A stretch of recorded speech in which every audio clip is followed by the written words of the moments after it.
अब एपिसोड 5 की शुरुआत में डेथ ड्रीम से मिलने आती है और कहती है कि तुम्हें हमारी बहन डिलीरियम से चीजें ठीक करनी होगी वरना और ज्यादा प्रॉब्लम होगी। इसीलिए अब ड्रीम डिलीरियम के राल में जाता है, जहाँ पे डिलीरियम पहले तो उसे अलग अलग माया जाल में फंसाती है, जहाँ पे उसे नाडा भी दिखाई देती है, लेकिन वो सब कुछ झूठ होता है और अंत में वो डिलीरियम से मिलता है और उससे माफी मांगता है। काफी सोचने समझने के बाद डिलीरियम भी उसे माफ कर देती है। अब ड्रीम उसे कहता है कि हमें डिस्ट्रक्शन को ढूंढने जाना चाहिए, लेकिन हम इंसानों के पास नहीं जाएंगे वरना वो मारे जाएंगे। हमें बड़े भाई के पास यानी डेस्टिनी के पास जाना होगा। फिर दोनों डेस्टिनी से मिलने जाते हैं। डेस्टिनी अपने गेट पे आते ही उन दोनों को बोलता है कि ये मार्ग गलत है, यहाँ पर जाने से बहुत ही प्रॉब्लम होगी, तुम अपने अपने घर लौट जाओ। लेकिन फिर भी ड्रीम उससे पूछता है कि डिस्ट्रक्शन कहाँ पर है, उसके बारे में बताओ। अब डेस्टिनी ना चाहते हुए भी उन्हें बताता है कि अगर मैंने जवाब दिया तो गार्डन में एक मार्ग खुलेगा और तुम्हें इस मार्ग से जाना होगा, लेकिन मैं पहले ही बता दूं कि वो मार्ग सही नहीं है, सिर्फ कयामत ही आएगी।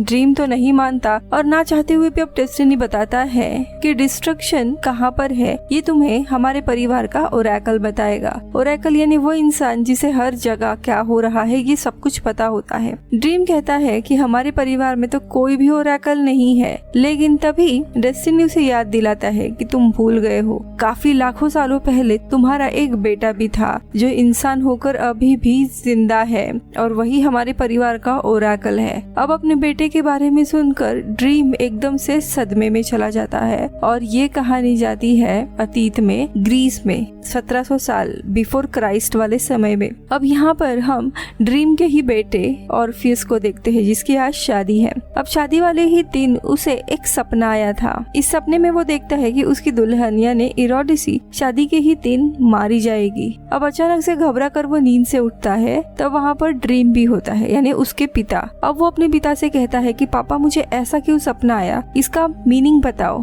क्या ये भविष्य है, क्या इरोडिसी की जान खतरे में है, क्या वो आज मरने वाली है। लेकिन ड्रीम इस बात को टाल देता है और कहता है तुम्हें शादी कर लेनी चाहिए, लेट हो रहा है। जिसके बाद ये लोग शादी वाले जगह आते हैं जहाँ पे सारे एंडलेस आए हुए थे। उसकी शादी काफी अच्छे से होती है, लेकिन रात को ही इरोडिसी को सांप काट देता है और वहीं पर उस बेचारी की मृत्यु होती है। अब ऑर्फियस सदमे में होता है कि उसकी पत्नी इतनी जल्दी से चल बसी। वो उसका फ्यूनरल भी अटेंड नहीं करता और अब ड्रीम उसे समझाने आता है कि तुम्हें उसे गुड बाय करना ही होगा। लेकिन तब वो अपने पिता से कहता है आप अंडरवर्ल्ड में जाओ और किंग हेडिस और उसकी पत्नी पर्सिफनी से मिलकर उसकी आत्मा वापस लेकर आओ। लेकिन ड्रीम उसे कहता है कि वो उसकी आत्मा को वापस दे भी देंगे, लेकिन उसके बदले में उन्हें तुम्हारी आत्मा लगेगी और मैं अपने बेटे का सैक्रिफाइस नहीं कर सकता। अब गुस्से में ऑर्फियस कहता है कि आप अगर मदद नहीं करोगे तो आप मेरे पिता नहीं, हमारा रिश्ता यही खत्म होता है। और वो उन्हें छोड़कर चला जाता है और ड्रीम काफी दुखी होता है। जिसके बाद ऑर्फियस अपनी जान देने जाता है कि तभी उसका चाचा यानी डिस्ट्रक्शन वहाँ आकर उसे रोकता है और कहता है ऐसा मत करो, एक रास्ता अभी भी है, तुम खुद अंडरवर्ल्ड जा सकते हो और तुम्हारी बुआ यानी डेथ तुम्हारी मदद करेगी।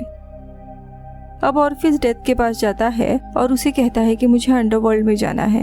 अब डेथ कहती है कि वहाँ पर जिंदा लोग नहीं जा सकते, वहाँ जाने के लिए या तो तुम्हें मरना होगा या फिर तुम्हें इमॉर्टल बनना होगा। सिंस ऑर्फियस एक इंसान है वो वहाँ नहीं जा सकता, इसके लिए पहले तो इमॉर्टल यानी अमर बनना होगा। वो कहता है कि बुआ प्लीज मुझे इमॉर्टल बना दो, मुझे बस अपनी पत्नी की आत्मा को वापस लाना है, मैं उससे बहुत ही प्यार करता हूँ। अब डेथ उसे वार्न करती है कि तुम जिस राह पर जा रहे हो वहाँ पर बहुत ही बुरा होने वाला है। अगर तुम एक बार इमॉर्टल बनते हो तो तुम कभी भी मर नहीं सकते और पता नहीं तुम्हें आने वाले 1000 लाखों सालों तक जिंदा रहना होगा। तुम्हारी कंडीशन बहुत ही बुरी होगी, मैं कभी भी तुम्हारा सोल नहीं ले सकती। अब इसके लिए भी वो मान जाता है। अब ना चाहते हुए भी डेथ को उसे इमॉर्टल बनाना पड़ता है। फिर वो उसे अंडरवर्ल्ड भेजती है और फिर वहाँ पहुंचकर हीरिस और उसकी पत्नी पर्सिफनी से मिलता है जो अंडरवर्ल्ड में सोल्स रखा करते थे। अब वो उनके लिए अपना एक गाना वगैरह गाता है और उस गाने से प्रसन्न होकर वो उसकी इच्छा पूरी करने का सोचते हैं। वो कहते हैं कि तुम्हारा प्यार के लिए हम तुम्हारी पत्नी की आत्मा वापस दे देंगे, लेकिन एक शर्त पर, तुम यहाँ से सीधे नीचे चले जाओगे। तुम्हारे पीछे पीछे तुम्हारी पत्नी की आत्मा होगी, लेकिन तुम उसे पीछे मुड़कर नहीं देखोगे और तुम्हें ऐसे ही चलते जाना है जब तक तुम दोनों के ऊपर सूर्य की रोशनी नहीं गिरती। तुम पीछे मुड़कर नहीं देखोगे। अगर तुमने पीछे मुड़कर देखा तो तुम्हारी पत्नी वापस अंडरवर्ल्ड में आ जाएगी। अब वो कहता है हाँ मैं ऐसा ही करूँगा, जिसके बाद वो अकेले ही आगे चलने लगता है। अब काफी चलने के बाद फाइनली वो एक गुफा के सामने आ जाता है और सामने उसे बाहर जाने का रास्ता भी दिख जाता है, लेकिन उसे डाउट होने लगता है कि पीछे कोई है भी या नहीं। वो अपने पत्नी को पुकारने लगता है लेकिन पीछे से कोई आवाज नहीं आती और न जाने उसे क्या होता है। वो पीछे मुड़कर देखने की गलती कर बैठता है।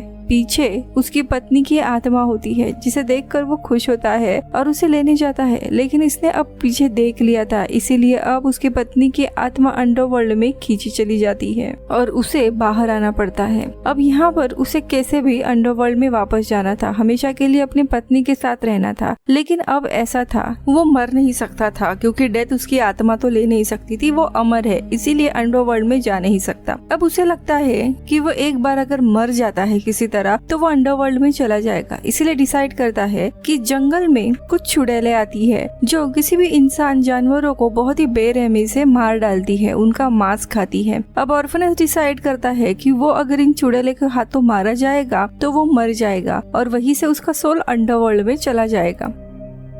अब उसकी माँ उसे मना करती है कि ऐसा मत करो क्योंकि वो बहुत ही खतरनाक है, लेकिन वो नहीं सुनता। अब उस रात वो उस जंगल जाता है और चुड़ैल उसे काफी दर्दनाक तरीके से ऑर्फियस को मार डालती है, उसके शरीर के टुकड़े टुकड़े करती है, गला वगैरह काट देती है और नदी में फेंक देती है। लेकिन जैसे उसने सोचा था वैसे नहीं होता। इतने दर्दनाक मौत के बावजूद वो जिंदा रहता है। अगले दिन उसका सर बहते हुए एक आइलैंड पर आता है। अब उस आइलैंड पे ड्रीम आता है और अपनी बेटे की ये हालत देखकर फूट फूट कर रोने लगता है। वो अपने बेटे पर काफी गुस्सा था कि एक इंसान होकर उसने इमॉर्टल बनने का सोचा और अब उसका ये हाल हुआ है। और फिर भी अपने पिता ने ड्रीम से माफी मांगता है और कहता है कि पिता प्लीज मुझे मार डालो, मुझे पता है आपके पास उतनी ताकत है कि आप मुझे मार सकते हो, मैं बहुत ही दर्द में हूँ, ऐसे नहीं जी सकता। लेकिन ड्रीम कहता है कि हम एंडलेस अपने परिवार वालों को नहीं मार सकते, अगर मैंने तुम्हें मारा तो मेरा अंत निश्चित है, इसीलिए तुम्हें मैं नहीं मारूंगा। जिसके बाद वो कहता है कि मैं इस आइलैंड पर तुम्हारे लिए एक मंदिर बनवा रहा हूँ और कुछ प्रीस्ट थोड़े समय के बाद आकर तुम्हें वहाँ पे रख देंगे, तुम्हारी रक्षा करेंगे, अब वही तुम्हारा यहाँ पर ख्याल रखेंगे। और उसे गुड बाय बोलकर निकल जाता है और यहीं पर ये एपिसोड खत्म होता है। अब लास्ट के एपिसोड की शुरुआत में हमें पता चलता है जिस आइलैंड पर ऑर्फियस था वहीं पर वो अब तक रह रहा था और करीब करीब 300 साल पहले ऑर्फियस के सर को उस आइलैंड से चोरी किया था और फ्रांस में लाया गया था और वहाँ के एक म्यूजियम में रखा था। अब उसे वापस उसी आइलैंड पर लाना था, इसीलिए ड्रीम अब एक लेडी को यानी लेडी जोहान से मिलता है और उसे ये काम सौंपता है कि फ्रांस के म्यूजियम से वो सर लेकर आओ और आइलैंड पर रखो। वो लेडी म्यूजियम से सर को चुरा लेती है। अब ऑर्फियस इतने सदियों के बाद भी जिंदा होता है और अभी भी वैसा ही मजाकिया था। आज भी वो ऐसे गाना गाता था कि लोगों के होश उड़ जाते थे। अब वो लेडी अगले दिन उसे आइलैंड पर लेकर जाने वाली थी, लेकिन पुलिस उस लेडी को पकड़ लेते हैं। अब वो सपने में जाकर ड्रीम से मिलती है और उसकी मदद लेती है। अब ड्रीम के मदद से फाइनली वो जेल से उस सर के साथ छूट जाती है और अगले दिन जैसे प्लान किया था वो आइलैंड पर उसे लेकर जाती है और वहाँ के प्रीस्ट को सौंप देती है और वो सर वापस वहीं पर आ जाता है। तब से वो उसी आइलैंड पर है। अब ये सारी कहानी होती है जो ड्रीम पूरी तरीके से भूल गया था क्योंकि ये करीब लाखों साल पहले हुआ था और अपने बेटे का ये दर्द वापस जी कर वो सदमे में वहाँ पे बैठा हुआ था डेस्टिनी के गार्डन पे। अब उसका बेटा ही ओरेकल होता है। उसे पता था डिस्ट्रक्शन कहाँ पर है, लेकिन लोकेशन के बदले में अब ड्रीम को उसकी एक इच्छा पूरी करनी होगी और ऑर्फियस की एक ही इच्छा थी, मृत्यु, जो इनके लिए फॉरबिडन है। लेकिन इसके बावजूद अब ड्रीम डिलीरियम के साथ उस आइलैंड पर आता है, लेकिन अंदर जाने से पहले डिलीरियम उसे रोकती है और कहती है कि हमें अंदर नहीं जाना चाहिए, ये सब कुछ गलत है, मुझे नहीं पता था कि यहाँ आने की इतनी बड़ी कीमत हमें चुकानी पड़ेगी, चलो वापस चलते हैं। लेकिन ड्रीम कहता है कि अब देर हो चुकी है। जिसके बाद ड्रीम अपने बेटे से मिलता है। दोनों भी काफी ज्यादा इमोशनल होते हैं। अब उनकी बातें होने के बाद वो ड्रीम को डिस्ट्रक्शन का लोकेशन बताता है। डिस्ट्रक्शन इसी आइलैंड के सामने एक दूसरा आइलैंड होता है, वहाँ पर घर बांध के रह रहा था। दरअसल डिस्ट्रक्शन को पता होता है कि ड्रीम कभी भी अपने बेटे से मिलने नहीं आएगा, वो अपने बेटे के बारे में भूल गया है, इसीलिए वो यहाँ पर छुपा हुआ था।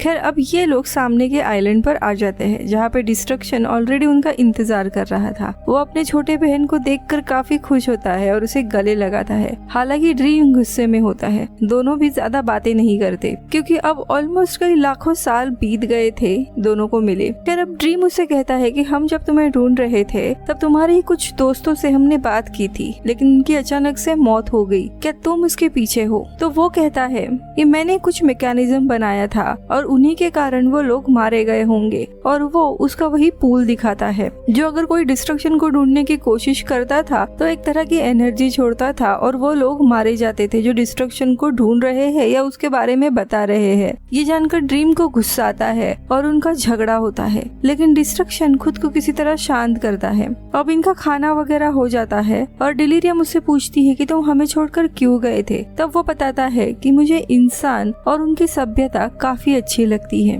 उनके बीच में रहना काफी पसंद है। लेकिन जैसे जैसे समय बीतता गया इंसानों ने विज्ञान में काफी ज्यादा प्रगति की, उनके पास रोशनी आई। फिर कुछ सालों के बाद उन्हें न्यूक्लियर वेपन की भी खोज की, युद्ध हुए और ये सभ्यता मिटने लगी। ये बात मैं देख नहीं सका। मेरा दूसरा नाम विनाश है और अपने ही इंसानों का विनाश होते हुए मैं नहीं देख सकता था। मेरे ही कारण लोग मारे जाएंगे, ये बर्दाश्त नहीं कर सकता था और इसीलिए मैंने अपनी ड्यूटीज और रिस्पॉन्सिबिलिटीज से मुंह फेर लिया। इसका मतलब ये नहीं है कि मैं डरपोक हूँ और न ही मैं तुम सब पर गुस्सा हूँ। जिसके बाद वो कहता है कि अब तुम दोनों मुझे मिलने के लिए आए हो, लेकिन अब मेरे यहाँ से निकलने का समय आ गया है। मेरा राज्य भी मेरे बगैर चल रहा है और इसीलिए मैं कभी भी वापस नहीं आऊंगा। जिसके बाद वो अपने बोलने वाले डॉग को डिलीरियम को गिफ्ट करता है और हमेशा के लिए वापस कहीं और निकल जाता है अपने नए सफर के लिए, इन लोगों को गुड बाय कह के। अब ये लोग वापस सामने वाले आइलैंड पर जाते हैं। ड्रीम को अपने बेटे की इच्छा पूरी करनी थी। वो अपने बेटे के पास आता है, उसके माथे पर किस करता है और उसे फाइनल गुड बाय कहकर अपने ही बेटे को मार डालता है। जिसके बाद वो पूरी शॉक और दुखी होकर बाहर आता है। उसके हाथ पर अभी भी खून था। अपने बहन को भी गुड बाय कहता है और अपने महल आता है। अपने हाथों पर लगा हुआ खून धोने की कोशिश करता है और जोर जोर से रोने लगता है। अब अंत में वो 3 फेट्स को देखते हैं जिन्हें पता चलता है कि ड्रीम ने फैमिली ब्लड स्पिल किया है, इसलिए अब ड्रीम को मरना होगा और वो यहाँ आने के लिए निकलती है। और दोस्तों यही पर सैंडमैन का वॉल्यूम 1 खत्म हो जाता है। इसमें 6 एपिसोड है जो ऑलरेडी चैनल पर एक्सप्लेन्ड है। इसके बाद और कुछ एपिसोड 24 जुलाई को रिलीज होंगे, वो भी मैं एक्सप्लेन करूंगी। सो स्टे ट्यून्ड, मिलते हैं अगले वीडियो में। Bye bye. दोस्तों आप हॉलीवुड एक्सप्लेन इन हिंदी यानी इस चैनल को सपोर्ट कर सकते हो मेंबरशिप ज्वाइन करके जस्ट फॉर 29 रुपीज में, या फिर वीडियो को सुपर थैंक्स भी दे सकते हो। Thank you so much.